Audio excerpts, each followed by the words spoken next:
ಹೊಸ business idea ಬಂದಿದೆ. ಆ ಜಯನಗರದಲ್ಲಿ ಯಾವುದಾದ್ರೂ ಪಾಳು ಬಿದ್ದಿರೋ ಮನೆ ಹುಡ್ಕೋ, ಅದನ್ನು ಕೆಫೆಯಾಗಿ ಕನ್ವರ್ಟ್ ಮಾಡ್ಬಿಡೋಣ.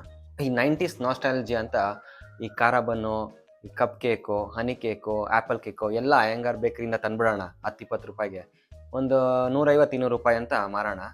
ಈ ಮಿಲೇನಿಯಲ್ಸ್ನೆಲ್ಲ ಬಕ್ರ ಮಾಡೋದು ಈಸಿ ಕಣ. ಇನ್ನು ನಿಮ್ಮ ಮನೆ ಹತ್ರ ಗುಜರಿ ಅಂಗಡಿ ಇದೆಯಲ್ಲ, ಅವನ ಹತ್ರ ಹೋಗಿ ಹಳೆ ಐರನ್ ಬಾಕ್ಸು, ಹಳೆ ಟಿ ವಿ, ಹಳೆ ಗುಜರಿ ಐಟಮ್ ಏನು ಕಾಣಿಸುತ್ತೋ ಅದು ತೊಗೊಂಬಂಬಿಡು. ಅದನ್ನೇ ಏಸ್ಥೆಟಿಕ್ ಆಗಿ ಮಾಡಿಬಿಟ್ಟು ಒಳ್ಳೆ ಇಂಟೀರಿಯರ್ಸ್ ಮಾಡೋಣ. ಅಲ್ಲ, ಇನ್ಸ್ಟಾಗ್ರಾಮ್ಗೆ, ಫೇಸ್ಬುಕ್ಗೆ, ಟ್ವಿಟರ್ಗೆ ಹಾಕಕ್ಕೆ ಅದೇ ಇಂಪಾರ್ಟೆಂಟು.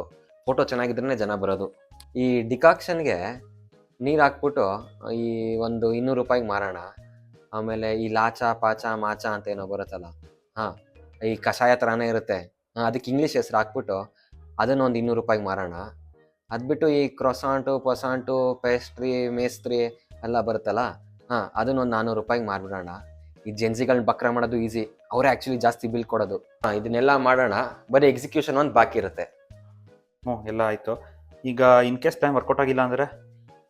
ಪ್ಲಾನ್ ವರ್ಕೌಟ್ ಆಗದಿದ್ರೆ ಯಾಕೋ ಟೆನ್ಷನ್ ತಗೋತಾ ಇದೆಯಾ? ಇದೇ ಪ್ಲಾನು, ಜಾಗ ಚೇಂಜು, ಹೆಸರು ಚೇಂಜು ಅಷ್ಟೇ.